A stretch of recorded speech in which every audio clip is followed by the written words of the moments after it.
Miren, les enseño este documento 1556 nuevamente por una cosa que todavía falta añadir, que me parece muy importante para que ustedes lo tengan bien complementado. En este curso lo que se pretende también es que ustedes vayan evaluando algunos aspectos que todavía se continuará la investigación. Como les decía, en la postulación se da el material, se dice, pasa por supuesto, pero cada cosa tiene todavía un camino que recorrer en cuanto a investigación. No hemos visto el documento completo en este curso, porque si no nos quedamos solamente viendo este documento. Lo que pretendemos es que tengan ustedes todo el abanico de lo que hay y que de ahí en adelante se camine. Ahora bien, este documento, el señor ingeniero Romero Salinas, gracias, Romero Salinas, hizo un libro, ¿cómo se llamaba? Romero Salinas, el que dice, sí, pero el libro se llama Eclipse, algo de Eclipse. Después se lo traigo, se me olvidó traerlo en mano, pero bueno, a lo que voy es esto. El ingeniero Salinas dice que este documento es falso y hace ese libro diciendo por qué es falso. En su intento por decir que es falso, dice él, es lo que lo podemos analizar incluso, dice él que porque aquí, como se menciona eso de que esa imagen que mandó pintar al indio Marcos, entonces para quitar esa cuestión que hizo tanto ruido en su momento, entonces este señor, que es bastante buen investigador, les quiero decir, se mete a los archivos y saca documentos y todo, muy interesante él, pero bueno, él hace este libro, Eclipse, ya lo traeré, él hace este libro y dice que es falso el documento. A mí no me parece, porque analizando el documento como tal, sería muy complicado hacer una falsificación de este estilo en el siglo XIX, como él lo presenta, y luego con cada documento, que son una serie de documentos, y el anterior, por eso lo tenía aquí, el anterior hasta con firmas, ¿no? Que no necesariamente alguien que quiera falsificar una cosa así podría simplemente haber escrito un poco la paleografía de aquel entonces, porque tendría que saber la paleografía de aquel entonces exactamente cómo se escribía, y luego falsificar firmas se me hace muy difícil. Alguien quiere simplemente transmitir que es una cosa, hace una falsedad, no necesariamente tiene que, sobre todo en este tiempo que muchas veces no se ponían las firmas, porque acuérdate que se hacían copias autenticadas, simplemente el mismo escribano las hacía, y no todas las copias tienen firmas, y estas tienen firmas. Entonces es muy complicado el hacer una falsificación y todavía falsificar la firma. Eso por un lado. Por el otro lado, los contenidos a veces es coherente con la época que se está viviendo. Por más que queramos tapar el sol con un dedo de que no hubieran problemas entre Montúfar, Dominico y los franciscanos, no se puede. ¿Por qué? Porque al final de cuentas tú ves los otros documentos publicados que hablan exactamente de lo mismo, de los mismos problemas. Así que a mí me parece que no llega, para mí, a fundamentar que esta documentación sea falsificada. Y por otro lado, hay una hipótesis. Por favor, que esto subrayen que es una hipótesis. Se sabe de ciertos tratamientos, de ciertas cosas que se le añadieron a la Virgen en señal de tratar de embellecerla. ¿Quién las hizo? Por ejemplo, Francisco Florencia habla de que a los lados de la Virgen, no tengo una Virgen aquí completa, pero a los lados, donde están los rayos, se pintaron ángeles. Porque en la iconografía de la Inmaculada Concepción había eso de pintar más ángeles, tener más ángeles, y le pintaron ángeles, mismos que se volvieron morados, verdes, o sea, se cambiaron de color precisamente por el salitre y la humedad del ambiente. ¿Quién hizo esos ángeles?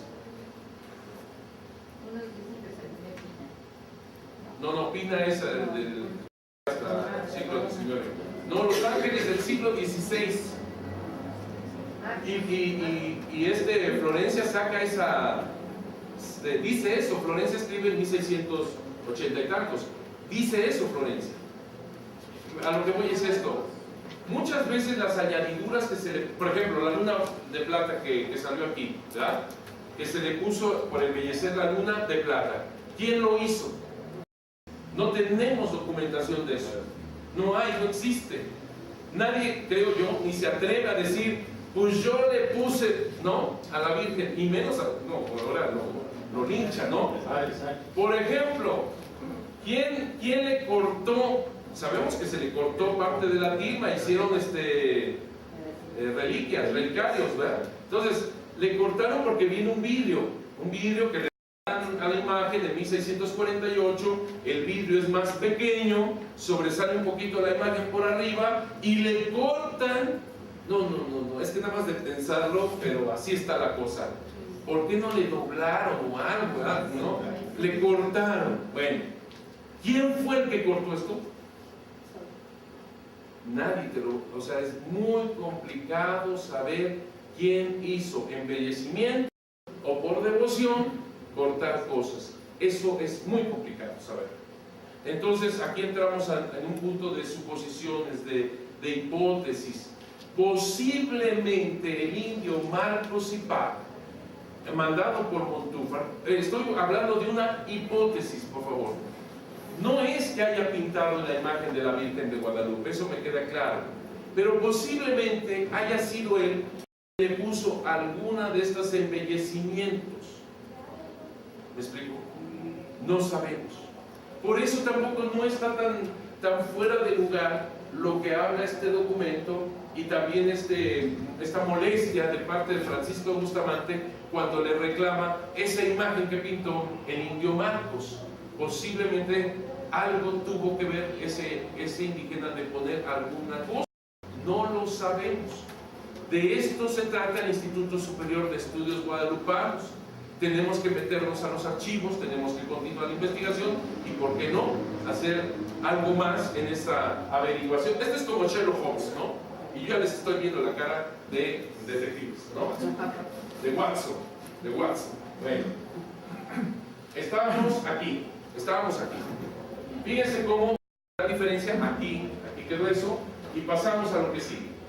¿De dónde sabemos cuáles son los documentos más importantes? Que les muestro, que ya lo conocen, es el Nican Mopogua. El Nican Mopogua, están viendo ustedes la copia más antigua de Nican Mopogua.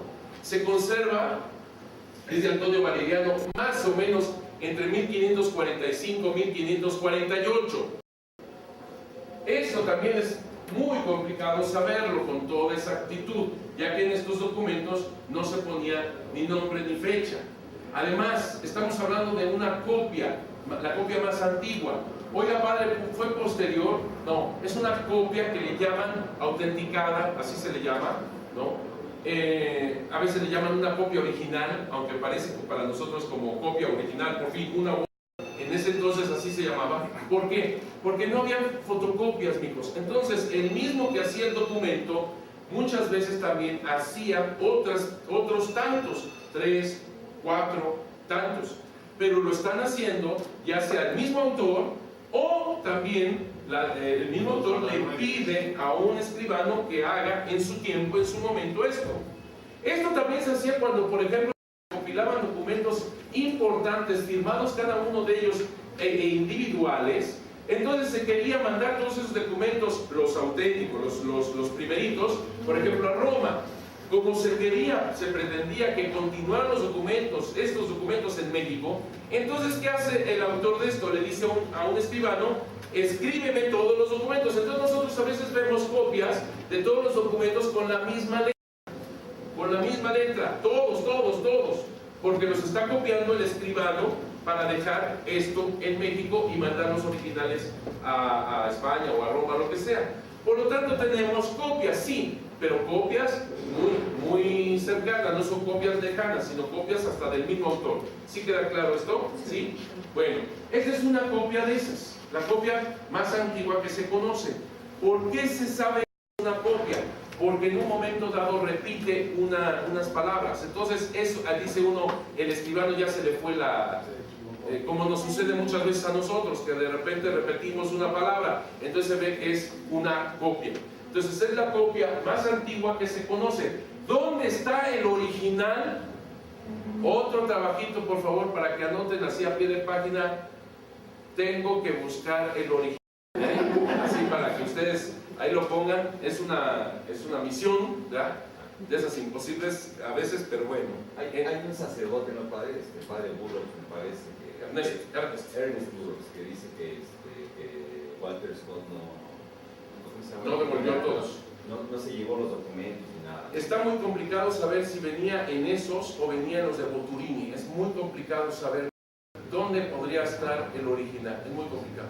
Sí. Tiene usted razón, hay que buscarlo. Hay que buscarlo, esa es parte de su tarea. Bueno, luego, lo importante es que el contenido lo sabemos, por supuesto, y además esta misma copia, es de mediados del siglo XVI. Ahí no hay duda, es de mediados del siglo XVI. Cuando nosotros estábamos haciendo la postulación, le preguntamos obviamente a Miguel León Portilla, que incluso está haciendo un libro que lo sacó posteriormente, Tonantzin Guadalupe, o Tonantzin Guadalupe, ¿verdad? Salió ahí el libro y él nos puso una carta, después se les muestro, en donde nos habla que es del mediados del siglo XVI.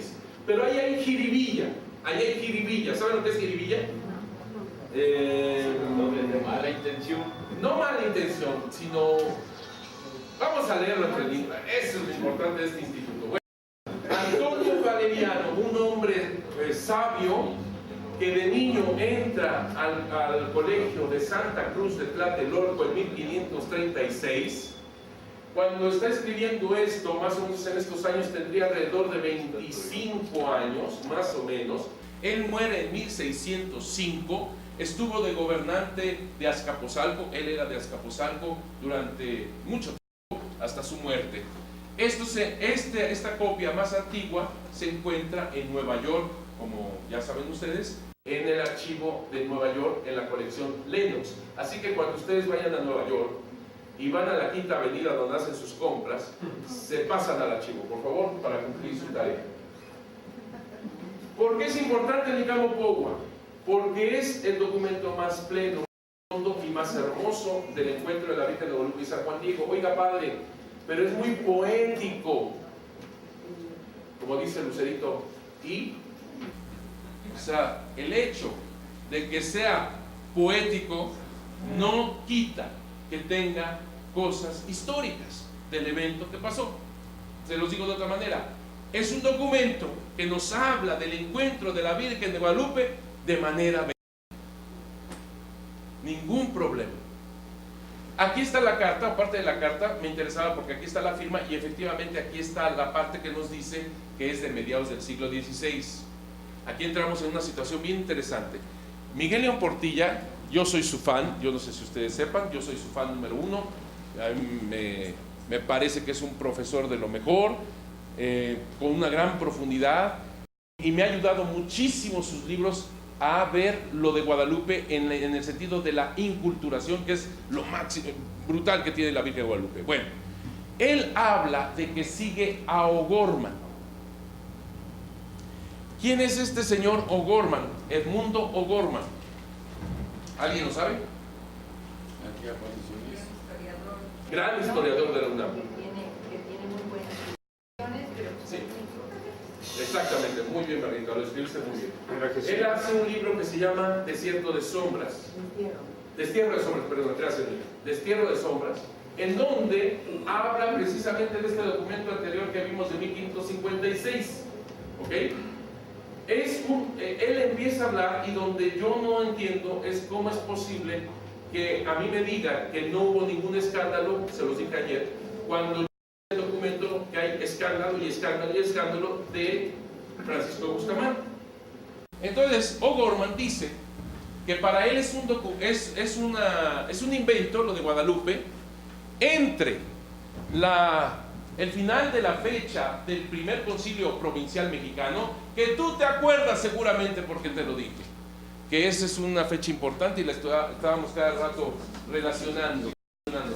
17 de noviembre de 1555, ¿ok? Y el sermón de Bustamante, perdóname, de Montúfar, el sermón de Montúfar. ¿El sermón cuándo fue? 56, ¿qué fecha? 56, el 6 de septiembre, era domingo y llovía, no es cierto, no sé. 6 de septiembre de 1556. Entonces, estamos hablando de ¿cuántos meses? ¿Cuántos meses? 10 meses. Hagan de cuenta que Montúfar, según estoy repitiendo un poquito la posición de O'Gorman, hagan de cuenta que Montúfar sale del concilio y tiene 10 meses antes de su sermón para hacer todo esto. ¿Me explico? Dice Miguel Portilla que el documento es, a su manera de ver, siguiendo O'Gorman, de 1556. Ya nos ayuda muchísimo Miguel Portilla, incluso O'Gorman, el hecho que diga que el documento es de 1556, mediados del siglo XVI. Ya nos ayuda mucho, porque acuérdense la posición de los antiabiertistas muy al inicio, no sé si te acuerdas, que supuestamente entre 1531, ¿hasta qué fecha no había ningún documento? ¿Te acuerdas? 1648. 1648 no había ningún documento, cosa que no es verdad, lo estamos viendo. Ya nos ayudó, porque nos está diciendo que el documento más importante, que es el Nicano Pogua, es de mediados del siglo XVI. ¿Estás de acuerdo? Ahí ya nos ayudó mucho. Perfecto. Lo que yo todavía no veo claro es por qué lo pone en 1556. Obviamente, si dice que siguiendo a O'Gorman, quiere decir que también como que podría haberse hecho junto con lo que Montúfar mandó pintar al indio Marcos, que fue en 1556. En otras palabras, está tratando de decir que igual pintaron la imagen de Guadalupe por el indio Marcos y al mismo tiempo hicieron el Nicano Pogua. ¿Me expliqué? Por favor, reténganlo ahí, porque en una quinta sesión seguramente vamos a ver una síntesis de lo que estoy diciendo para que veamos que no pudo ser posible esto. Entonces, el documento de cuándo es más o menos, es anterior, de 1545, 1548. Entonces, Antonio Valeriano es quien inventa la historia. Le nace a él decirlo así. La escucha de manera directa de quien la vivió. ¿Quién la vivió? Juan Diego. ¿Qué hace entonces Antonio Valeriano? Le pone, si bien la leyó exactamente como, perdón, si bien la oyó exactamente la vivió, él simplemente la plasma. La plasma en caracteres latinos. Acuérdate que los indígenas no escribían así, pero él es un hombre sabio, sabe latín, sabe español, él es indígena. ¿Y qué está haciendo Antonio Valeriano? Escribiendo esto en caracteres latinos con palabras náhuatls. ¿Estamos? Al analizar el Nicano Pogua, ustedes se van a dar cuenta que ni un español ni un indígena podía haber dicho eso. Lo vamos a ver. Bueno, tenemos aquí, por ejemplo, otro documento muy interesante. Todos estos documentos los vamos a ver con calma más adelante, pero ustedes van teniendo como una idea de todo lo que hay. Sí, sí. A mí me parece que sin que se atreva a decirlo, el doctor León Portilla le pone un poquito de intención cuando compara el Nicano Pogua con un poema anterior indígena también. Entonces, es muy interesante lo que estás diciendo, muy interesante, porque efectivamente él compara con un poema indígena que tiene unas fórmulas que tal cual es Juan Diego que te está hablando, ¿verdad? Lo interesante es que en el Nicano Pogua, acuérdense ustedes las semillas del verbo, ¿sí? Esos poemas están llenos de cosas verdaderas. Por ejemplo, cuando habla de Tloquenahuaque, esto independientemente de este poema, en muchas ocasiones surge este Tloquenahuaque, este Dios único y verdadero, Tloquenahuaque. En mucho de la cultura, sobre todo tolteca, hay muchas cosas que vamos a llamarles semillas del verbo, cosas verdaderas. verdaderas. Y es interesante, muy buen punto, muy buen punto. Es interesante que este señor Miguel León Portilla está haciendo comparación con un poema indígena, como diciendo, esto tiene un esquema, tiene una inspiración ya preconcebida entre los indígenas. Si tú ves a Nebel, Richard Nebel, que también es un gran historiador y también muy, muy profundo, lo compara con ciertos y ciertos poemas españoles que se usaban, en Extremadura incluso. Qué interesante que unos ven que el esquema es español y otros ven que el esquema es indígena. Sí, sí, es muy interesante. Otro punto a estudiar, por favor. Otro punto a estudiar. Esto es muy interesante, cómo el Nicalmopogua encierra en sí la sabiduría. Volvemos al rostro mestizo. Encierra en sí la sabiduría de estas dos grandes culturas en el único Dios. Es muy interesante, muy interesante. Hay gente, después les traigo el libro, que ha escrito que la Virgen, toda la Virgen Guadalupe es totalmente indígena, por supuesto, con todo lo que hay, la posición, etcétera, etcétera. Y hay gente que ha escrito que la Virgen Guadalupe es totalmente de Extremadura, de España. O sea, volvemos a lo mismo estas dos cosas, muy interesantes. Sí, dígame. Y Fray José de Guadalupe dice que además es una judía. Fray José de Guadalupe dice que es judía, que yo estoy de acuerdo, es. Él dice que el tono de su piel. Sí. Exacto. En Guadalupe se está dando todo un mestizaje. Eso, mira, hasta la letra se me pone chinita porque cada uno lo ve, obviamente, diciendo, esta es mía. ¿No les contaba aquello de las italianas? ¿No les conté? No. Bueno, que sirva así como paréntesis. Que sirva como paréntesis. Yo estaba en Italia, en San Stefano d'Abeto, se los conté ya, ¿no? En Santo Stefano d'Abeto. Ahí tienen a la Virgen de Guadalupe como patrona de Santo Stefano d'Abeto. Después les digo por qué llegó allá como patrona, ya después eso se los digo. En un momento dado, escucho a las señoras, estas matronas italianas, cantando con todo lo que da el aparato sinfónico que tiene. Da fino al cielo una bella mattina. ¿Te acuerdas esa, no? ¿No? Y entonces le digo a la señora que estaba allá a mi lado cantando con viva voz, qué hermoso escuchar ese canto a Nuestra Señora de México. Y se me queda bien y dice, no, ella es italiana. Basta. O sea, para ver un poco que es cierto lo que es. Judíos, italianos, se ve española, nombre se árabe, ve náhuatl, sí. nombre árabe, todo bien. Bueno, otro punto, que los vamos a ver esto con calma, nada más para que tengan un panorama de documentos. Ana de Cristo, 1619. Este documento lo dio Fidel González, el padre Fidel González en España, que está metido en las cuestiones de la causa de los santos, y se estaba por beatificar a una religiosa. Y entonces Ana de Cristo llevaba una cronología porque se iba a fundar un monasterio a Filipinas. Entonces tenía que pasar por México. Y ella lleva en 1619 una crónica, y cuando llegan al Tepeyac hace una narración maravillosa, ya lo veremos a su tiempo, en donde habla de la tilma y demás. Estoy dándote documentos anteriores a 1648. Te estoy dando documentos anteriores a 1648 para que vean que sí hay documentación. Y hay más. Carlos de Sigüenza y Góngora nos habla que el nombre de Juan Diego es Cuauhtlatoatzin.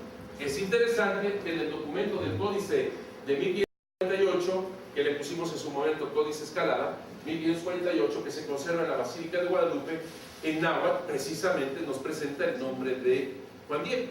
Cuauhtlatoatzin, dos documentos tan distintos, y sin embargo nos están hablando de que Juan Diego se llamaba Cuauhtlatoatzin. Aquí la duda en este documento es muy interesante.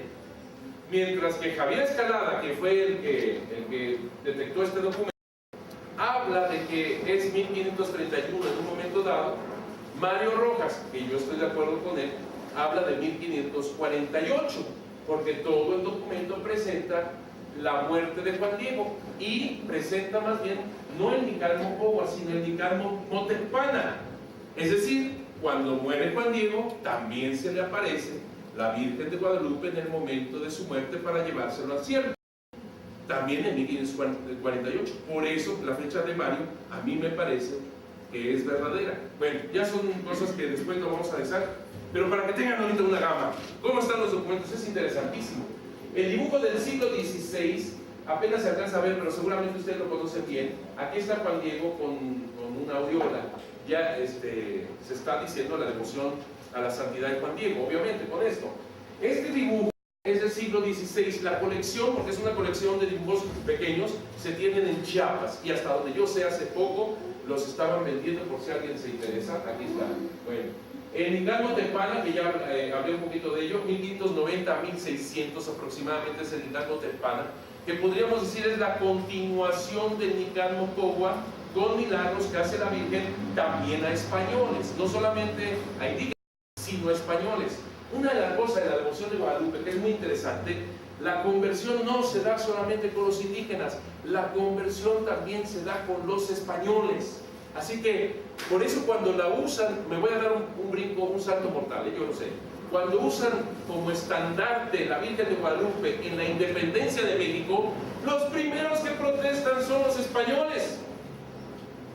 Porque esa Virgen es de ellos, ¿me explicó? Es bien interesante. Bueno, exvoto de Chimalhuacán, Chalco, 1582, así como este soneto que está acá, se encuentran en Chalco. Y ahí también habla del yate incorrupto de Juan Diego. Fíjate la fecha, es 1582 aproximadamente. Gracias al padre Mario Rojas por la manera de escribir un latín con náhuatl que tienen estos documentos. Él dictamina que la fecha de estos documentos son de 1582 aproximadamente. Esto se lo debemos al padre Mario Rojas. Luego, el testamento de la hija de Juan Martín García, 1559. Por eso, si alguien tiene oportunidad de aprender náhuatl a fondo, por favor, ya vaya caminando por ahí. Entonces, testamento de la hija de Juan Martín García, le tienen muchos nombres porque no el nombre, pero bueno, se le conoce así también. 1550. Está también una copia en la Biblioteca Pública de Nueva York. Se encuentra otra copia en la Basílica de Guadalupe, y también se encuentra este documento nada menos que en París, en Francia. O sea que son documentos que se encuentran en varias partes, por estas copias que les decía ya. Entonces, este testamento nos habla de una persona, una mujer, que le quiere dar bienes y cosas allá al Tepeyac, pero dice, en un momento, dice, esa imagen está en la tilma de Juan Diego es de Cuautitlán, por lo tanto la imagen nos pertenece a nosotros los de Cuautitlán. Mira, bueno, eso dice ella, obviamente nadie le hizo caso. Luego, esta imagen es muy importante, muy interesante, y para nosotros, además de que es bellamente artística, es un documento histórico, porque es la Virgen de Guadalupe, sí, una copia, es una copia hermosa, pero es la primera copia que nosotros tenemos firmada. Baltasar de Chávez hace esta copia, Baltasar de Chávez, y datada 1606, por lo tanto antes de 1648. ¿Y cuál es el asunto con esta imagen? Que si ustedes se fijan, Baltasar de Chávez no solamente pinta a la Virgen de Guadalupe, sino que pinta también la tilma, y además incluso la costura. Aquí está. Es decir, que el pintor ya conocía el evento de Tepeyac. ¿Me expliqué? Sí. Antes de supuestamente haberlo inventado Miguel Sánchez, supuestamente. Ay, perdón, ya me fui, perdón. Miren, tenemos anales también, muchos anales, estos son del pueblo de Tlaxcala, que los vamos a ver. También está el mapa de Uppsala, donde aparece el Tepeyac. Está el grabado de Stradamus, donde aparecen milagros, especialmente a los españoles de la Virgen de Guadalupe. Está lo del pirata Mike Phillips en 1568. Cada uno de estos documentos los vamos a ver en su momento, pero yo quería que tuvieran más o menos un panorama. Existen documentos anteriores a 1648 en donde hablan de Juan Diego, de María Lucía, aquí habla de María Lucía, de Juan Bernardino, etc. Ahora nos vamos a meter un poco con esta documentación que apenas se ve aquí. Es una documentación que se llama Informaciones Jurídicas de 1666. Antes le tengo esto que es muy interesante. Vean. por favor, traten ustedes cuando escriban bien, por el amor de Dios. Sí, por favor. Porque tarde o temprano ustedes van a ir a los altares, yo lo sé. Y estoy tratando de ahorrarle trabajo a los postuladores de su momento. Porque así escriben, y miren, ¿verdad? Yo sé que el postulador se santifica junto con el asunto, pero por favor, ¿no? Es un trabajo de archivo, de estar buscando. Esto yo lo encontré en el archivo de los jesuitas en Roma. Y aquí, si logran ver, por favor, aquí dice Señora de Guadalupe, Nuestra Señora de Guadalupe. ¿Sí lo alcanzan a ver? Sí. Yo se los pongo acá, para que sea más fácil. Se ha habido la prorrogación de la indulgencia concedida por el Papa, obviamente, a la ermita de Nuestra Señora de Guadalupe y la conmutación del día como se ha pedido. Esto es interesantísimo. El 12 de marzo de 1576 es esta prorrogación de indulgencias de la ermita de Nuestra Señora de Guadalupe, que ya habían sido concedidas desde 1573. ¿Ok? Es una carta de Everardo Mercuriano, pues por razón se escribe, al arzobispo de México, Pedro Moya de Contreras. Está en el archivo de la Sociedad Jesús en Roma, Mexicana, 1, folio 9R, 9 recto. Se lo estoy diciendo para que ustedes, cuando hagamos trabajo de archivo, obviamente ustedes sepan más o menos cómo ubicar. Bueno, pero aquí viene algo bien interesante, que por eso me salta un poquito lo de la, ¿cómo se llama? Cofrades. Fíjate, este documento es del 76. También lleva reliquias para el señor arzobispo que su santidad envía, y la prorrogación, oiga padre, es del 76 y la cofradía supuestamente es del 75, ¿no? Pero la prorrogación son 3 años, por eso es del 73, por eso no sé, habría que ir más a fondo. Pero está prorrogando, o sea que no está concediendo por primera vez, está prorrogando del jubileo que pidieron los cofrades de la ermita de Nuestra Señora de Guadalupe de Tepeaquilla, y es un documento de 1576. Fíjate qué emoción. ¿Y cuál es el asombro todavía más?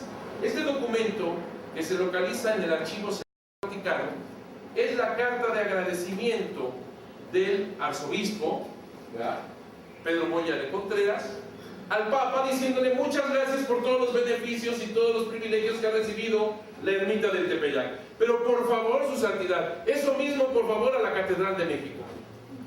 Mi pregunta es, ¿cómo es posible un Papa, 1576, haciendo prórroga a los cofrades y bendiciones y jubileo y no sé qué tanto, a una ermita que es más pequeño que esto? Yo creo que el Papa debe haber dicho, Tepeaquilla, santidad, Tepeaquilla, válgame Dios, pues se lo damos, ¿para qué no? Y la catedral, interesante, y todavía ahora tiene más bendiciones y privilegios la basílica que la catedral. Y hay documentos, se los voy a mostrar, donde los canónigos de catedral se escapaban a celebrar a la basílica. Todavía lo hacen, pero no lo admiten. Ahora sí, vamos un poco a estas informaciones jurídicas. Oiga, padre, ¿por qué no la presenta en esta fecha, ¿verdad?, si son de 1556? Digo, 1666. Si usted nos está presentando documentación anterior a 1648. Acuérdate que el eje siempre 48 ayuda, porque es aquello que decíamos que supuestamente Miguel Sánchez es el primero que habla de esto y por lo tanto supuestamente inventor de esto, cosa que ya vemos que para nada, ¿no? Entonces nos sirve de eje.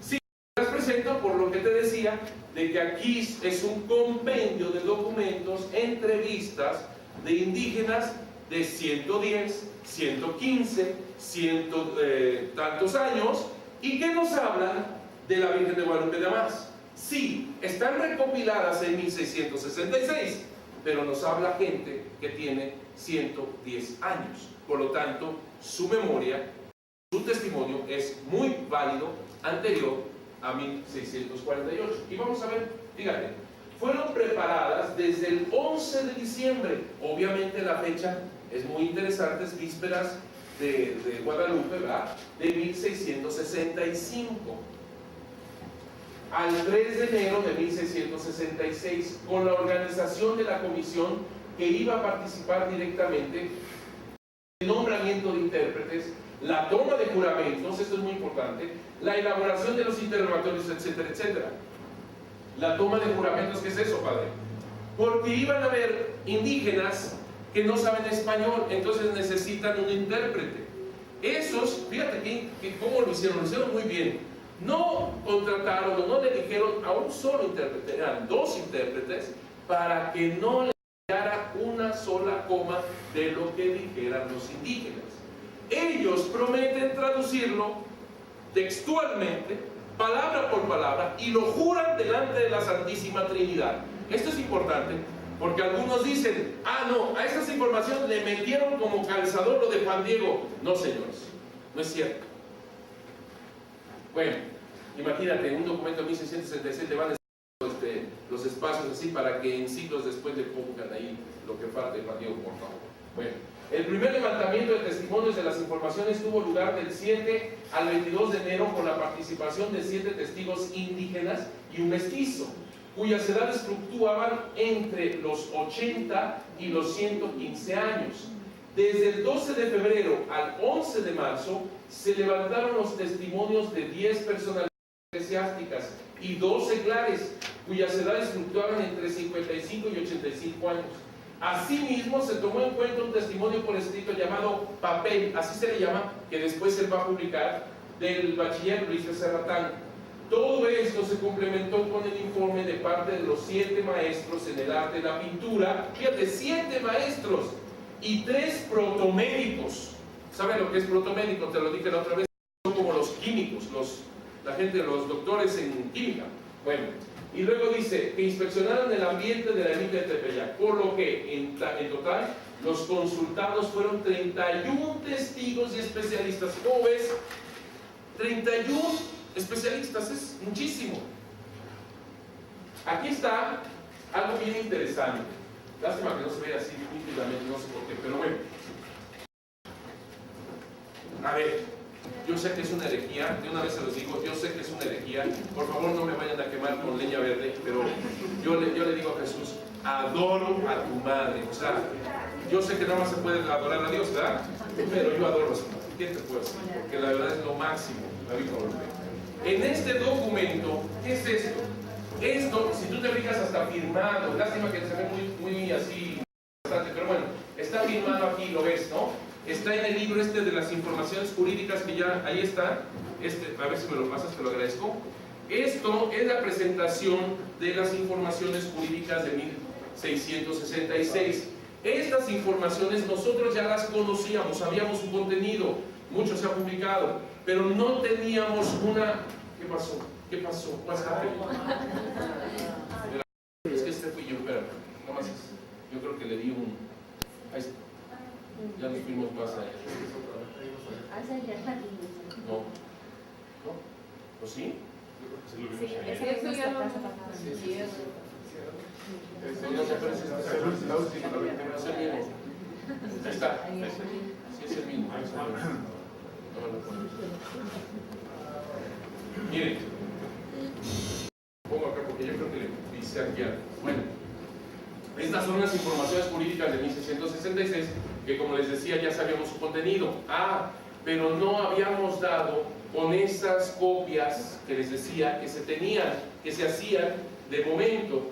Los originales se mandaron a Roma y tal parece que no pasaron de España porque se morían los postuladores y demás, ¿verdad? Y va la cosa, ¿no? Entonces, pero no dábamos con una copia original, ¿cómo se le llama? Esas copias. Un buen día en el archivo en el archivo histórico de la Basílica de Guadalupe, yo estoy así simplemente viendo y veo el dorso de un empastado en rojo, sí, fíjate, decía 1965 y efectivamente estaba colocado en el siglo. Pues yo de eso, ya ves, no hay nada nada que hacer, ¿no? Entonces yo estaba esperando no sé qué cosa, agarro esto y empiezo a ojearlo y digo, esto es letra del siglo XVII, esto no, 1965 no es. Y empiezo a leer un poquito más. Al inicio decía un milagro de Oaxaca, de una imagen de Guadalupe de Oaxaca, en el 65, y luego comienzo a ver y voy viendo que son las informaciones jurídicas de 1600. Miren así, ¿no? Se salía por acá, no dije nada a nadie, obviamente, nada a nadie, sí, eso de que no pasa nada, no pasa nada. Por favor me lo copien, por favor, sí, ¿no? Lo copiaron, me voy a Roma, le hago la paleografía para que se entienda bien, y resulta que quien puso la pasta, no, yo pensé que era por cuestión de imprenta que el 6 se les había movido hacia arriba y en 1965, yo inicialmente pensé eso, pero no, el que empasta, que no voy a decir el nombre para no ventanearlo, pero el que empasta, cuando lo empastaba ponía el año de la empastatura. Un criterio que yo francamente nunca, pero mira, gracias a eso, ¿verdad? Se dio así. Esto para que se animen cuando vayan a los archivos, por favor, van a ir mucho. Entonces no se preocupen, anden por ahí, ¿no? Pero hagan, que el Espíritu Santo. Bueno, lo interesante es que todas las informaciones hablan Guadalupe, Juan Diego, Guadalupe, Juan Diego, en cualquier hoja, la que quieras. Tú siempre hablas de Juan Diego, de la Virgen Santísima de Guadalupe, Juan Diego, imagen de Nuestra Señora de Guadalupe, todas estas que vamos a ver a su momento. Lo interesante es que en estas páginas, que son las últimas firmadas, son cuando presentan, y estas sí están firmadas, o sea, estas no son copias, esta es una copia firmada. Estas firmas se la mandan junto con todo esto al Papa. Y fíjate qué interesante lo que dice. Por favor, pon atención. Hace toda una disquisición de que quieren la fiesta y y luego dice: lo que suplica de rodillas a vuestra santidad es que para mayor gloria de nuestro Señor Jesús, de nuestro Señor, propagación de la fe católica, devoción de la Virgen María, Nuestra Señora, no dice Guadalupe. Fíjate qué interesante. Culto de las imágenes, está hablando de una imagen, o sea, se está refiriendo obviamente a la guadalupana. Y consuelo general de la cristiandad de este reino, atento a lo que constase de los autos, supliendo con benignidad lo que por distancia a faltas de estilo pudiese tener achaque. Fíjate cómo escribían, achaque. Sea servido de dignarse que esta aparición, hablan de imagen, hablan de aparición, se canonice por milagrosa, y para retorne más a Dios algo de lo que le debemos a sus beneficios, sea el día de dicha aparición festivo. Esto se pretendía, de que el 12 de diciembre tuviera fiesta y oficio, ¿te acuerdas? Y tener el estado eclesiástico, así de seculares como de regulares, memoria en rezo especial que refiere el milagro, que para mejor confianza no es el menor modo ser esta hermosísima imagen de la concepción misterio. No dicen Guadalupe, dicen imagen de la concepción. Es decir, en otras palabras, la llaman también Inmaculada Concepción o Purísima Concepción. Interesante. ¿Por qué? Porque si tú vas a los archivos, tú empiezas a ver dónde está Guadalupe, ¿estás de acuerdo? A ver dónde encuentro Guadalupe. Pero nunca se me había ocurrido buscar dónde se encuentra Inmaculada Concepción, porque también le hablaban como Inmaculada Concepción. Interesante. O que sea, etcétera, etcétera. Aquí está, miren, Inmaculada Concepción, por aquí está. Bueno, aquí está. Es muy interesante porque se habla de Inmaculada Concepción. Vean este documento que ya forma parte de la información jurídica de 1666. Esta es el licenciado Santiago Zurricalday, promotor fiscal de este arzobispado, como mejor haya lugar en derecho. Esto está en el folio 190R, ¿correcto? Digo que para dar ejecución a las circunstancias que han parecido influir a la petición intentada por el señor doctor Carlos Canónigo Francisco de Sales ante nuestro Santo Padre Alejandro VII, en orden que destine rezo a la milagrosa aparición de la purísima Virgen Nuestra Señora de Guadalupe. Por lo tanto le llamaban Inmaculada Concepción, Purísima Concepción, o la Purísima o la Concepción. Interesante, ¿no? Vean, esta es la de 1649, no es información jurídica, sino, ¿te acuerdas del documento? Te lo presenté ayer, de cuando se pone por primera vez el Nicán Mopogua tal cual este señor. ¿Lo antecede quién? ¿Quién fue el primero que hizo la publicación? ¿Qué? 1648, ¿quién? Sánchez.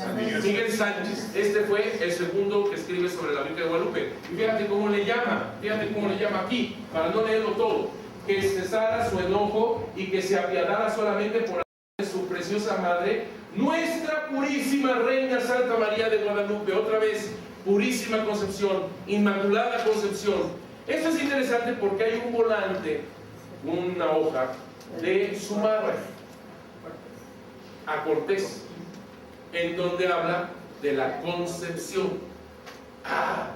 Nos interesa, porque no será que efectivamente sí la llamaban para no confundirla con quién, con la de Extremadura. ¿Cómo ves? Y vas encontrando más documentación de la Virgen de Guadalupe donde menos te imaginas, porque yo no sabía que le llamaban Inmaculada Concepción también. Claro, en el contexto, hay que ver el contexto, porque no solamente es Inmaculada Concepción, sino el contexto en donde se está dando. Fíjate estas. Esta es también de las informaciones jurídicas de 1666. Esta son lo que hablan, algunas cosas importantes de Juan Diego. Aquellos que dicen que no existió, pues díganme por favor, o denme el documento que compruebe que este señor Marcos Pacheco, este Marcos Pacheco nos mintió, ¿verdad? Nos mintió. Dice, de más de 80 años de edad, declaró que desde niño, si estamos en 1666, este amigo tiene 80 años, él nació en 1586, más o menos, ¿sí? Menos los de contabilidad, ¿sabes? Sí. Ok, sí, ok. 1586, ¿sí? De niño, pues ponle tú cerca de 1600, ¿ok? Más o menos. A él y a sus hermanos, sus parientes cercanos, le hablaron de Juan Diego, especialmente su tía doña María Pacheco, quien conocía de manera directa que dicho indio Juan Diego, cuando se le apareció la Virgen Santísima, era ya viudo de la dicha María Lucía, y que él tendría más de 55 a 56 años. Está hablando de Juan Diego. Dice, fue precisamente su tía quien les contaba los detalles de la aparición, ya que lo sabía con toda distinción, porque lo sabía de boca del dicho Juan Diego. A ver, muéstrame un documento, por favor, en donde este señor de 80 años nos está mintiendo. ¿Seguimos? Era indio, que vivía honesta y recogidamente, que era muy buen cristiano y temeroso de Dios y de su conciencia, de muy buenas costumbres y modo de proceder, en tanta manera que en muchas ocasiones le decía este testigo su tía: Dios os haga como Juan Diego y su tío. ¿Saben lo importante de esto? Cuando nosotros le preparamos una nota, una homilía al Santo Padre, cuando venía la canonización de San Juan Diego, nosotros le pusimos esto en su homilía.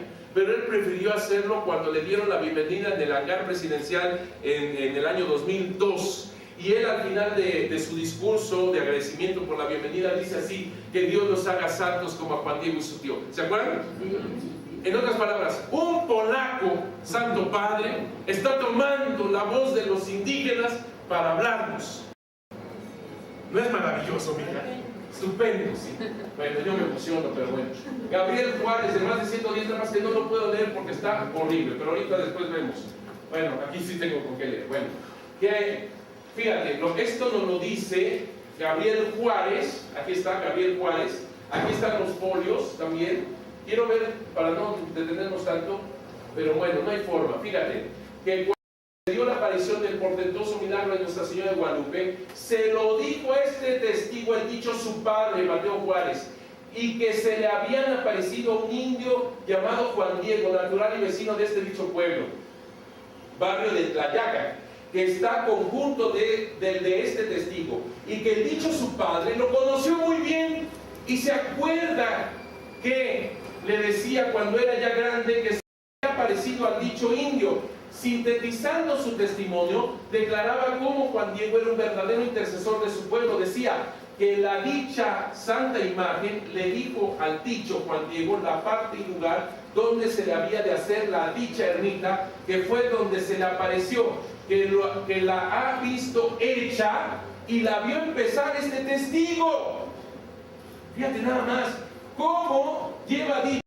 Son muchos los hombres y mujeres que van a verla y visitarla, como este testigo ha ido una y muchas veces a pedirle remedio, y del dicho indio Juan, para que como su pueblo interceda por él. Y más adelante declara más detalles sobre la personalidad de Juan Diego y la gran confianza que le tenía el pueblo para que intercediese por sus necesidades. Fíjate, el dicho Juan Diego, decía Gabriel Juárez, respecto de ser natural de él y del barrio de Tlayacac, era un indio buen cristiano, temeroso de Dios y de su conciencia, y que siempre le vieron vivir quieta y honestamente, sin dar nota ni escándalo de su persona, que siempre le veían ocupado en mis ministerios del servicio de Dios nuestro Señor, acudiendo muy puntualmente a la doctrina y divinos oficios, ejercitándose en ello muy ordinariamente, porque a todos los indios de aquel tiempo, oía este testigo decirles, era varón santo. Fíjate, y que le llamaban el peregrino porque siempre lo veían andar solo, y solo se iba a la doctrina de la iglesia de Tlatelolco. Y después que se le apareció al dicho Juan Diego la Virgen de Guadalupe y dejó su pueblo, casas y tierras. Qué interesante que esto es exactamente lo que nos dice Nicano Tecpana también. Seguimos, dejándolas a su tío suyo, porque ya su mujer era muerta, se fue a vivir a una casa. ¿Dónde está? Juan Diego, que se le hizo pegada a la dicha ermita, y allá iban muy de ordinario los naturales de este dicho pueblo a verlo a dicho paraje y a pedirle intercediese con la Virgen Santísima, les diese buenos temporales en sus milpas, porque en dicho tiempo todos lo tenían por varón santo. ¿Cómo ves? ¿O nos dio este indio? ¿Seguimos? Este es un indio de 78 años de edad, y todos los demás indios e indias de este dicho pueblo, respecto al dicho Juan Diego, ese lo del dicho ya lo tengo hasta acá, pero si no, era. Es que así hablan. Entonces, era nacido en él, y que todos le conocían y trataban y comunicaban, haciéndole luego una moderada ermita de adobes, sin género de cal, porque en aquel tiempo no se usaba, y que se había hallado presente cuando la colocaron en la dicha ermita, que la trajeron en muy grande procesión de la Ciudad de México para dicha parte y lugar. Seguimos. Esta es Juana de Concepción, dice tener 85 años, pero yo creo que tiene más. Ya ves que se quitan los dichos sus padres le decían que el dicho Juan Diego, porque, fíjate, los dichos sus padres le decían que el dicho Juan Diego, porque como lleva dicho, lo conocían, trataban y comunicaban. Era un indio sumamente quieto y pacífico, buen cristiano, temeroso de Dios y de su conciencia, sin dar nota ni escándalo con su persona y con su modo de vivir, porque siempre vivió muy bien, y todos lo tenían por un varón sabio, y que andaba siempre solo, etc., ¿no? Seguimos. Marcos Pacheco, testimonio, este sí no lo puedo leer, va el que sigue, tampoco lo puedo leer, dice, algo así dice, ¿no? Aquí está, aquí se llama Juan Diego, indio natural, etc. Lástima que no, para lo que lo traigo escrito por acá, porque bueno, este es otro de las desinformaciones, pero fíjate, este es Antonio de Mendoza, es un agustino, o sea que hay indios, mestizos, los más importantes de las órdenes religiosas, etc. Y dice, ese sí se lee, ¿no?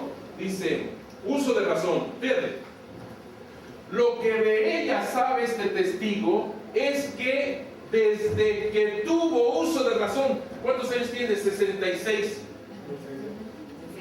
1600, ponle tú, desde que tuvo uso de razón, pues sabrá Dios cuándo lo tuvo el Agustín, pero bueno, estamos hablando de... Sí, y fíjate, y por haberlo oído a sus padres y abuelos, o sea que estamos hablando de antes de 1648. Fíjate, este es de 85 años, Pedro de Ayanguren, como Juanito de, parece, ¿no?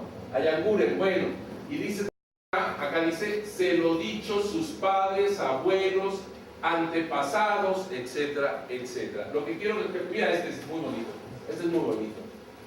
Y después de la dicha aparición lo tenían por varón santo, y como a tal lo respetaban y lo iban a ver a la dicha ermita, donde tenía una casita pegada a ella para que intercediese con la Virgen Santísima, les diese buenos temporales, y este testigo conoció en pie, la dicha casita donde asistía el dicho Juan Diego. No iban a construir una casita para un fantasma, ¿estás de acuerdo? Él lo conoció, la casita incluso. Se dice, esa es otra nota para investigar, por favor, ahí van viendo sus tareas, Se dice que la ermita, donde está el sitio, donde estaba la casita de Juan Diego, se puso esta cruz que vemos de cemento, ¿te acuerdas? Para poner el lugar donde estaba la casita de Juan Diego, hay una cruz de cemento, ¿sí te acuerdas, verdad? No, por el amor de Dios, no me digan eso. ¿No han ido a la casita? ¿No han ido a la Basílica de Guadalupe? Ah, bueno.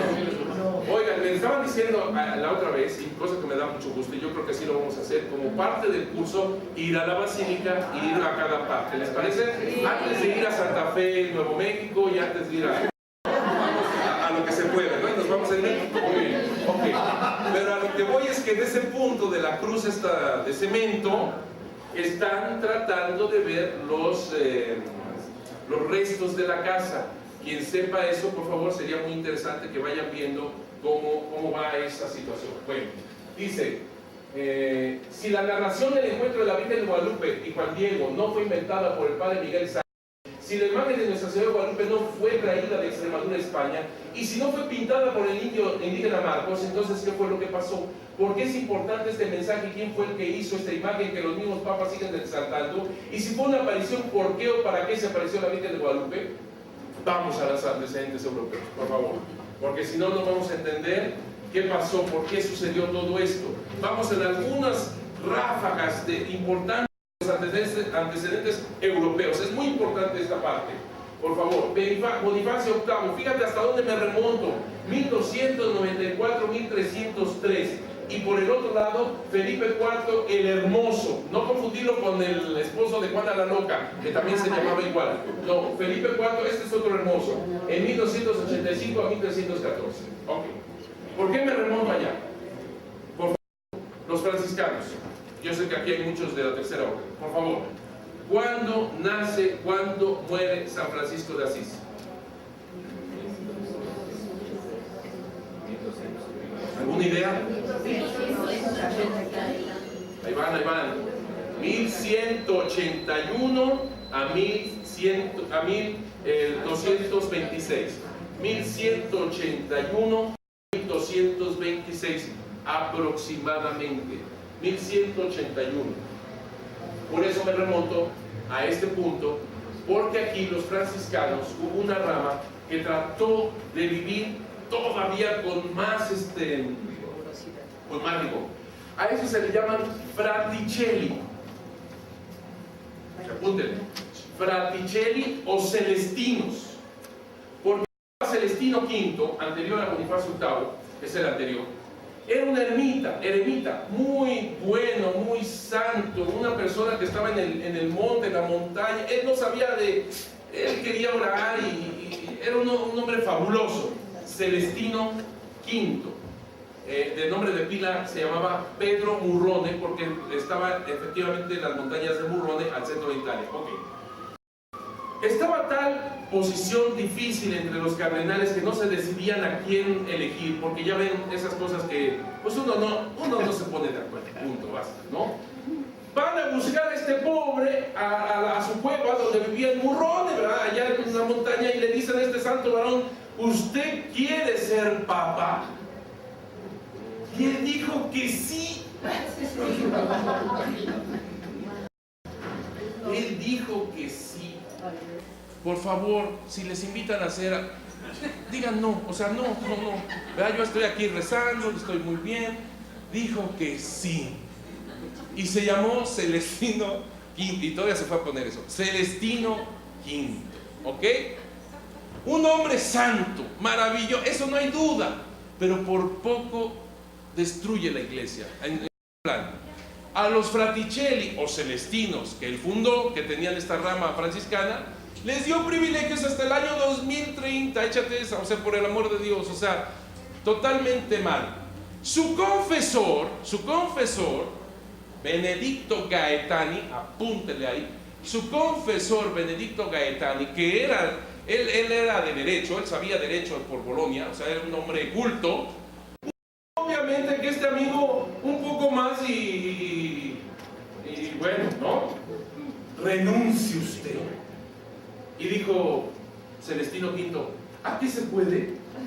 Y le dice, no, no se puede, no se ha hecho nunca nada de esto, pero usted puede, usted es el Papa. Y alguien podría hacer un esquemita, una proyección de cómo podría yo renunciar. Yo se la hago, dijo Benedicto Gaetani, yo se la hago. Es el primer Papa que renuncia. Por eso es interesante este Celestino V, que es anterior a este señor Bonifacio VIII. ¿Y quién es Bonifacio VIII? El confesor de Celestino V. Interesante, ¿verdad? Él es ahora el Papa. Benedicto Gaetani se pone Bonifacio VIII. Pero él toma o sea, el otro lo iba a destruir, él toma las riendas de la iglesia y es un papa verdaderamente grande, Bonifacio VIII. Pero tiene momentos muy difíciles, la sociedad está caminando en muchas otras formas y le toca un momento realmente muy interesante. Entre otras cosas, un detalle, pero que es muy interesante, es que él pone el primer reloj público en la Plaza de la Señoría en Florencia. Él pone el primer reloj público.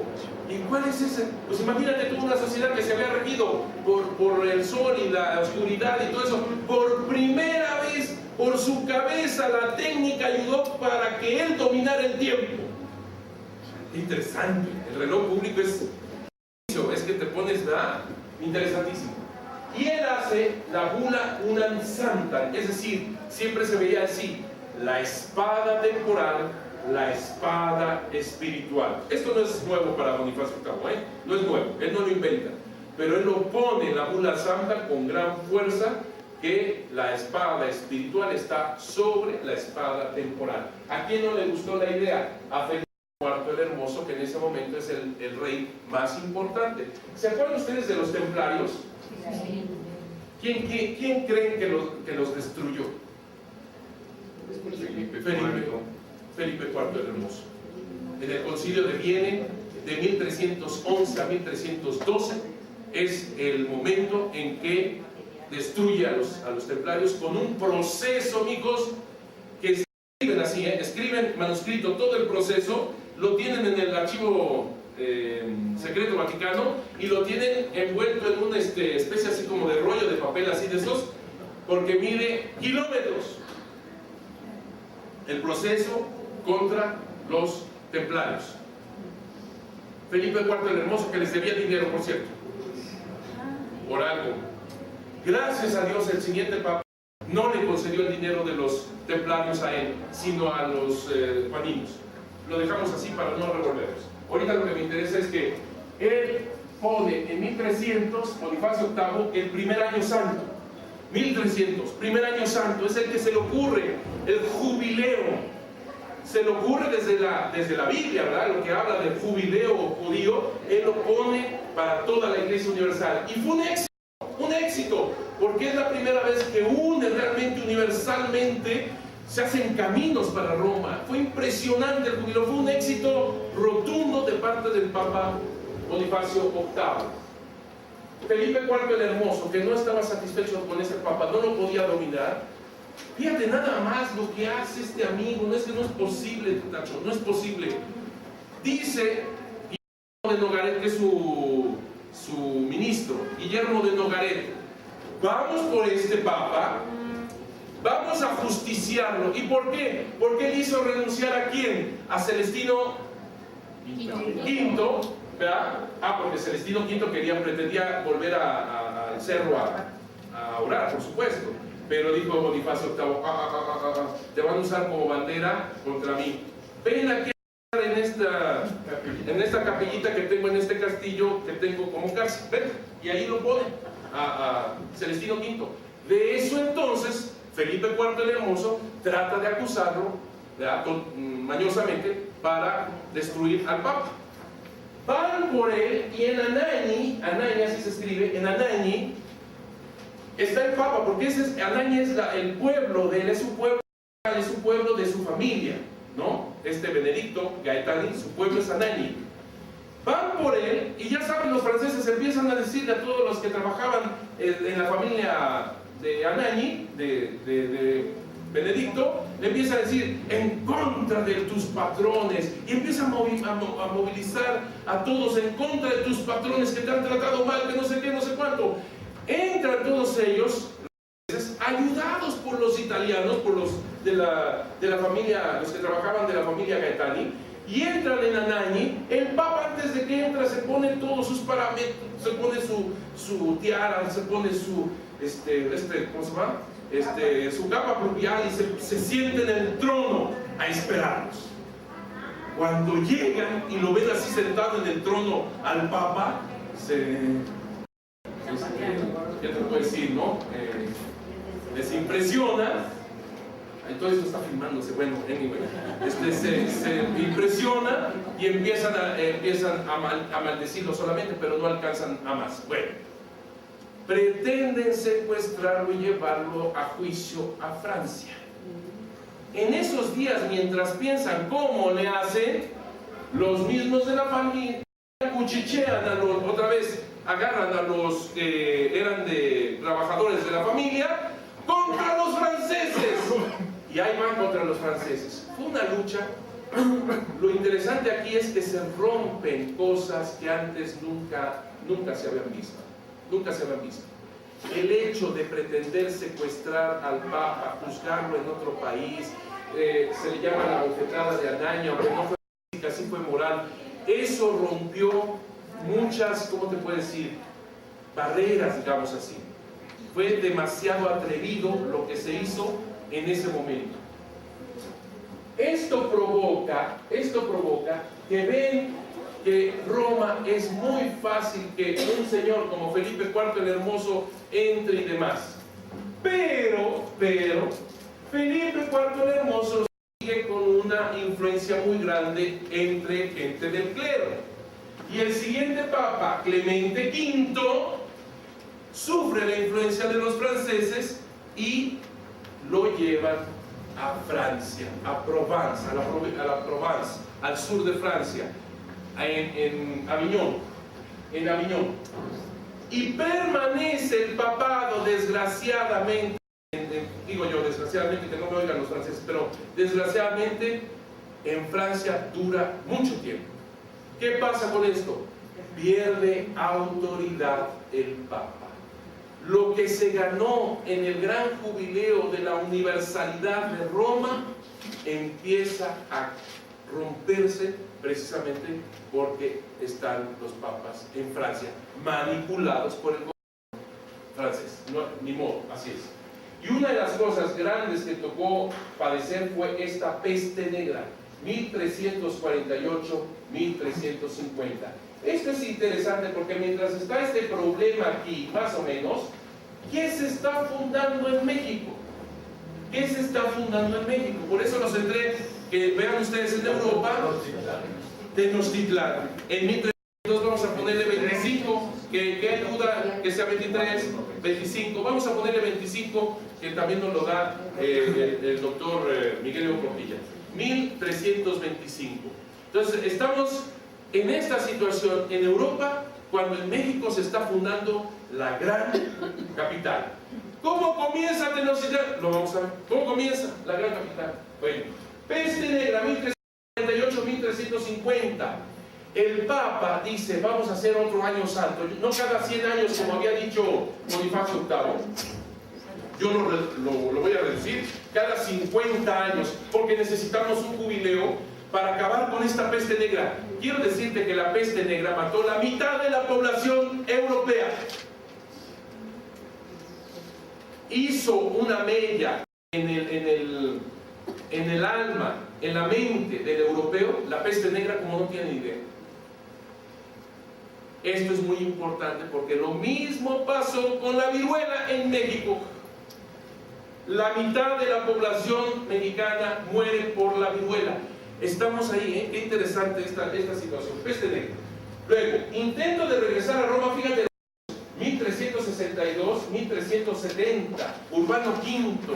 Ahí estaban dos mujeres, ya sabes cómo son, dos mujeres, pero de una fogosidad y de una cosa, Catalina de Siena, ¿no? Y la otra que era, la otra que les hablaba a los papas, Santa Brígida y Santa Catalina de Siena. Y Santa Brígida le dijo al Papa Urbano V: si no regresas a Roma, vas a morir. Regresa. Y le dice Brígida, porque lo vio débil, lo vio que añoraba Francia: si tú te regresas, te mueres. Efectivamente se regresó y se murió.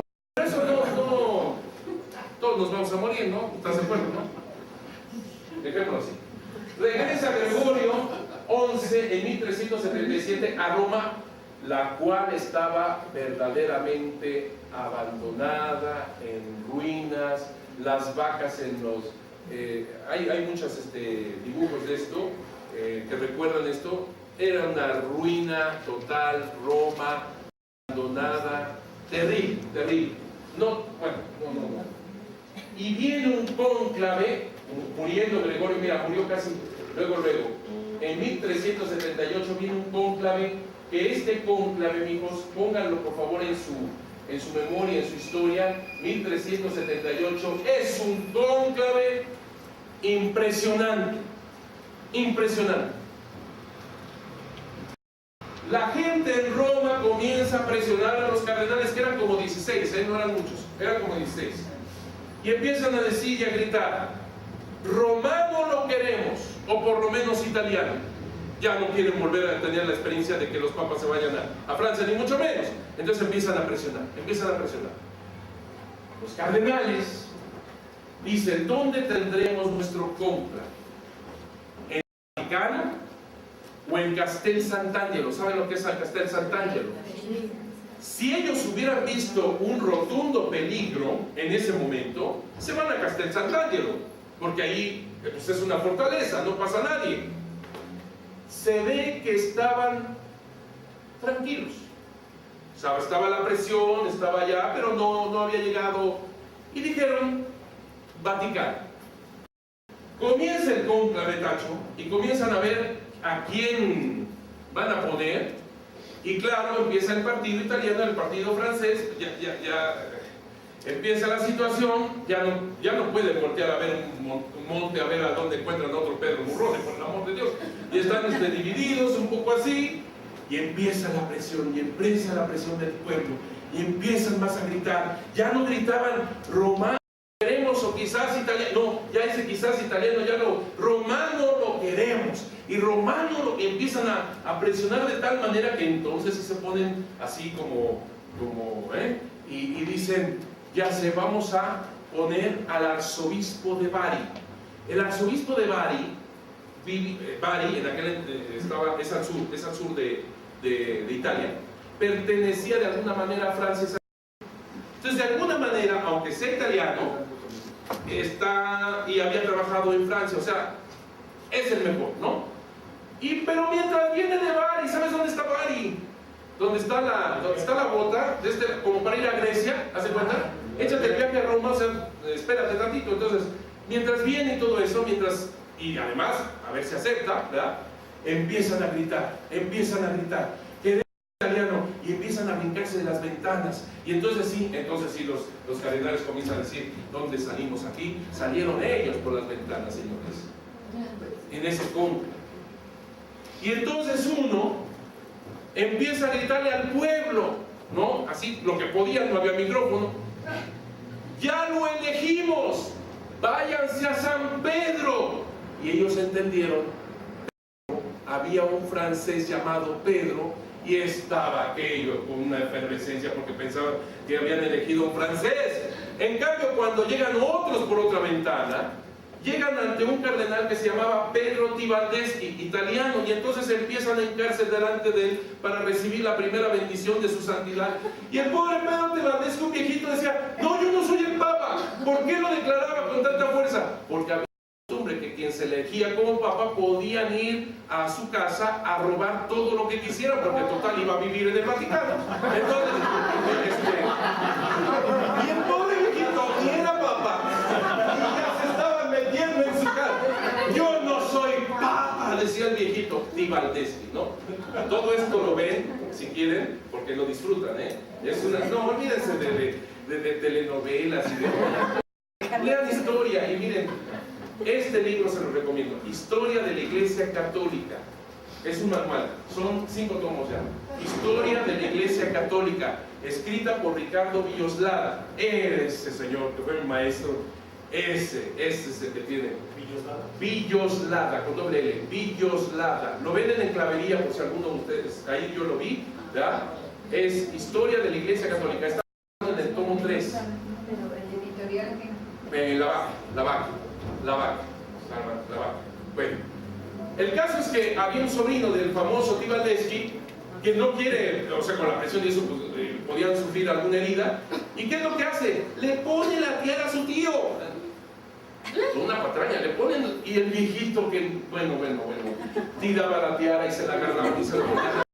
Y el otro agarraba y ya se la ponía al viejito, y para que se estuviera quieto el sobrino le dio un golpe en el pecho y lo sentó, ¿verdad? Y el viejito todo sofocado, viendo cómo entraban, se hincaban delante de él y le decían: por favor, bendíganos, Santo Padre. Los maldecían el viejito, ¿no? Toda esa escena es nuestra historia de la Iglesia Católica. Increíble, así como: padre, está usted exagerando. Te lo digo de verdad, me estoy quedando corto, porque hay ladies aquí, ¿verdad? Me estoy quedando corto de las cosas que se dijeron, que se hicieron en ese momento triste, lo hago así obviamente, pero es triste, de nuestra Iglesia Católica. Entonces no nos sorprendamos. Por eso debemos de dar gracias. Los papas que hemos tenido, mijos, uno más santo que el otro, ¿estás de acuerdo? ¿Y qué pasa con nuestra iglesia? Entonces nos toca a nosotros más bien qué pasa, ¿verdad? Pero bueno, ya no nos metamos tampoco. Bueno, ¿qué pasa? Por fin llega este señor, ¿verdad? Por fin, y dice: acepto. Urbano, el de Bari, el que habían elegido. No, el pobre viejito del otro, pues ya lo robaron, ya se quedó así. Con su golpe en el pecho, bueno, ni modo, ¿no? Él llega, sí, Urbano VI. ¿Ustedes creen que ya hubo calma? No. Peor se están poniendo las cosas. Urbano VI en 1370 acepta, se pone Urbano VI. Urbano VI. Comienza a ofender a los cardenales que lo habían elegido. Comienza una cosa, lo dicen también los libros de historia, una cosa rara, muy extraña. Son como de esas personalidades que nunca han tenido ningún, no sé, que tienen tantos complejos, que cuando tienen un cargo de esta magnitud no saben qué hacer y empieza una especie de violencia, una cosa que hasta psicólogos han hecho toda una para ver qué le pasó a Urbano VI. Con decirte que mandaba golpear a los cardenales, que si algún cardenal se había portado mal, él no se medía y lo metía a la cárcel delante de toda su feligresía. Era una cosa sin prudencia, no, terrible. ¿Y qué dio entonces? Pues los cardenales dijeron: no, así yo no puedo. Se juntan cardenales, no estamos hablando de emperadores o de gobernantes, no, cardenales, no todos los que estuvieron, algunos cardenales de ese grupito, y dicen: vamos a decir que nosotros lo elegimos bajo presión, porque como se brincaron ventanas y todo, íbamos a elegir a otro, porque y entonces eligen a Clemente VI. Y con eso pensaron que habían arreglado las cosas. Pues no, señores. Ahora tenemos dos papas. Uno elegido y otro elegido por un grupo de cardenales. Y eso es lo que hace tan tremenda la situación. Porque si hubiera elegido un emperador, fácilmente lo llamas antipapa, basta. Pero como fue elegido también por cardenales, ¿cómo dilucidar en esa maraña de tiempo cuál es el de a de veras? Esto pensaron que lo arreglaba todo, pero como se tenía también el lugar de, ¿te acuerdas?, de Aviñón, Francia, facilitaba estas divisiones. Algunos se apoderaban de Aviñón, otros se apoderaban de Roma. No. Y espérate cuando te diga que elegía obispos, pero también del mismo lugar. Y teníamos obispos con dos obispos, teníamos casas religiosas con dos madres superiores, imagínate, con dos superiores, dos padres. Desgraciadamente surge además el conciliarismo. ¿Qué es el conciliarismo? Sí, dime. En la mentalidad cambia, yo creo que podrías mencionar a Ockham. Sí, cómo no, claro que sí. Ockham es uno de los principales, por supuesto. Muy bien. El conciliarismo que es una herejía. Oiga, padre, pero nosotros creemos en el concilio. Sí, el concilio sí. Ojo como dije. Conciliarismo es una herejía. ¿En qué consiste? En que todo lo tiene que definir el concilio. Hasta ahí vamos bien. ¿Dónde está la herejía? Esté el Papa o no. Esa es la herejía. Eso se llama conciliarismo. Por eso es muy importante lo que va a pasar en México con Montúfar, el primer concilio provincial mexicano del año 1555. Muy bien, 1555. ¿Por qué, padre? Porque después de esto que definen como herejía, lógicamente se busca que haya concilios, pero verdaderos, en donde el Papa siempre ratifique el concilio. Entonces eran muy, ¿cómo te diré? Si antes eran muy rigurosos en el concilio, ahora son más, precisamente porque había surgido el conciliarismo. ¿Okay? John Wycliffe, aquí para que lo veas cómo se escribe, y John Hus, o Hughes, algunos lo pronuncian así. John Wycliffe, John Hus, a lo queman precisamente en Constanza. Bueno, ellos son los primeros que hablan más sobre el aspecto que solamente lo regimos por la Biblia. No me importa una interpretación más, es la mía y basta. O sea, Dios me habla a través de la Biblia, basta. Porque con todo esto pues es hasta cierto punto comprensible. De esto también surge fuerte el humanismo, como ustedes saben, que es el hombre el centro. Antes, en el medievo, mucho Dios, ¿verdad? Dios es el centro, no, es Dios, es la voluntad, no se mueve una hoja sin su voluntad, ¿verdad? Y ahora cambia esta mentalidad y es el hombre el centro del universo. El humanismo, con todo lo que es el ser humano. Y luego de ahí surge también el renacimiento, y aquí entramos en una parte bien interesante, que es la cuestión de las máximas preguntas de la civilización. Para hacer una civilización, ¿qué es una civilización? Pregunto, ¿a qué punto, cómo podemos definir qué es una civilización? ¿Cómo surge una verdadera civilización? Esto para que ustedes después descubramos juntos que la Virgen de Guadalupe nos da una civilización del amor, pero necesitamos profundizar sobre este punto. ¿Qué es una civilización? Venga. Yo sé que lo saben, yo sé que lo tienen aquí. Venga. ¿Qué es una civilización? Así cortito. La civilización debe ser algo de esto, parte de esto. Cambio social generacional. Cambio social generacional. Estructura de creencias y valores. Muy interesante. Organización social. Organizar socialmente, ¿cómo convivimos? Los medios de producción económicos. No te oigo. Los medios de producción. Medios de producción económicos, administrativo, todo eso, ¿verdad? Bueno, yo les voy a dar ese progreso. Dime. Progreso de la humanidad. Progresar, tú dices progreso de la humanidad. Tómenlo en cuenta todo esto que han dicho, que es perfecto, ¿eh? Manifestación de una cultura. Señora, por el amor de Dios, estaba muy callada y ahorita salió la sabiduría total. No, es la manifestación de una cultura. Muy bien. Bueno, yo se los voy a decir de una manera también muy sencilla, pero vayan, no pierdan esto que acaban de decir porque complementa muy bien lo que en este momento voy a pronunciar. El ser humano tiene preguntas. Todo ser humano, no importa de dónde, todos tenemos preguntas. Las primeras, las más elementales, las básicas. ¿Quién soy yo? ¿De dónde vengo? ¿A dónde voy? ¿Qué es este mundo que me rodea? La naturaleza. ¿Quiénes son los demás que me rodean?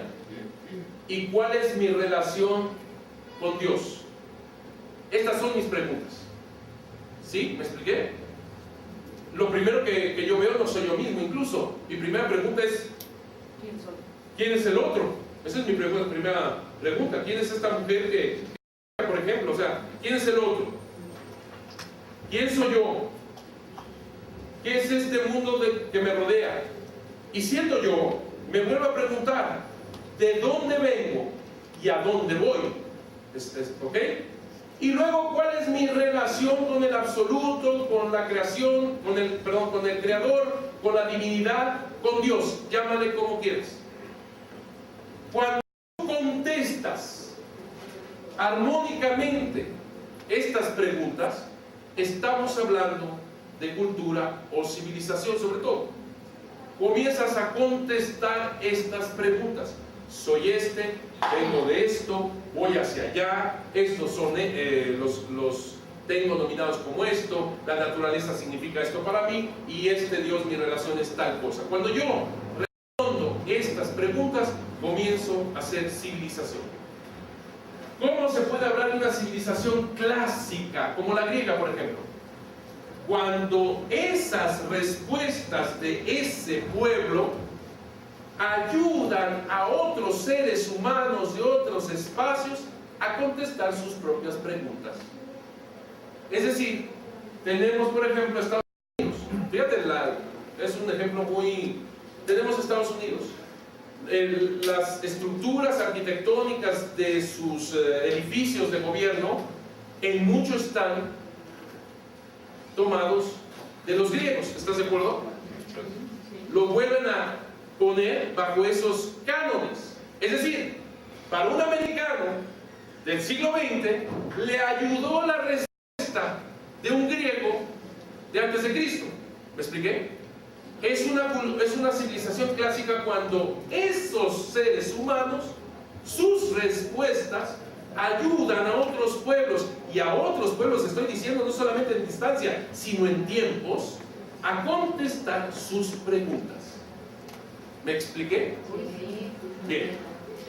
Por eso, el humanismo, el renacimiento en esta etapa, es buscar las respuestas. ¿Y dónde las encuentro?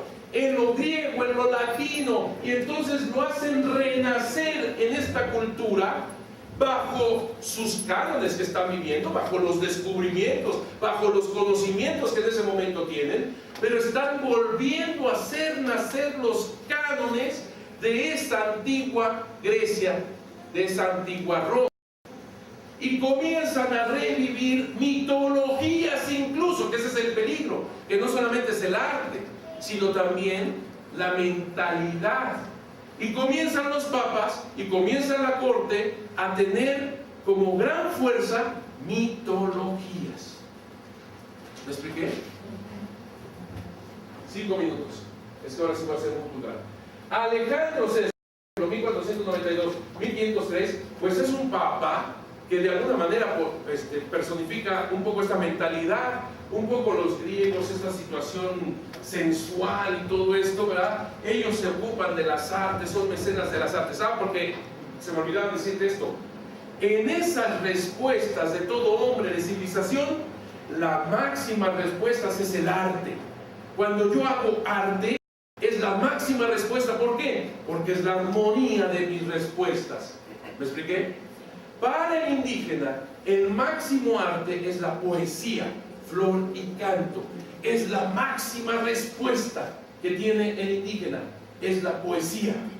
Por eso en este tiempo estamos ahora, en el tiempo que estamos viendo de 1450, por ejemplo, más o menos 1500, es el humanismo, el renacimiento. Una de las características del arte, por ejemplo, que es la pintura, es el encontrar esta tercera dimensión. Acuérdate que antes se pintaba muy como si fuera un códice, ancho, largo, basta. No había proyección. Comienza apenas a verse la proyección en este arte. Por ejemplo, Miguel Ángel en la Capilla Sixtina. A ver, ¿se te ocurriría pintar puros desnudos, incluso a María en una capilla? ¿Verdad que? Es más, poquito después de que pinta Miguel Ángel, pues lógicamente salió ¿verdad? Y a pintar trapitos por todos lados, ¿verdad? Para todo el mundo, ¿cierto? ¿No es cierto? O sea, es toda una mentalidad de la época que en aquel entonces era normal. Es que les quiero pues transmitir todo esto para que vamos a Alejandro VI en esta mentalidad. Alejandro VI tuvo 3 hijos de diácono, 3 hijos de sacerdote y 3 hijos de obispo, muy productivo. Entre ellos, Lucrecia Borgia, César Borgia. César Borgia era cardenal sin ser ni siquiera acólito, ¿no? ¿Sí? Son mentalidades de una época, para no quitarlas de ahí y juzgar desde acá, porque eso es muy complicado, ¿verdad? Nos quedamos entonces en esto. Para la próxima vez vamos a entrar en la cuestión de España. España está viviendo, obviamente no puede desprenderse de Europa, está viviendo descubrimientos, tenemos los máximos marinos ahí, Portugal no se diga, Holanda, España tiene de las grandes potencias, no se puede desligar así como así de todo este renacimiento y estas cosas, ¿verdad? Por supuesto, pero al mismo tiempo está viviendo una historia aparte, que es la que nos va a interesar mucho porque son los que vienen en este momento después de conquista. Ahí lo dejamos. ¿Qué va a pasar? ¿Qué va a suceder? No se pueden perder. El próximo martes. El próximo martes. Va a ser los ojos.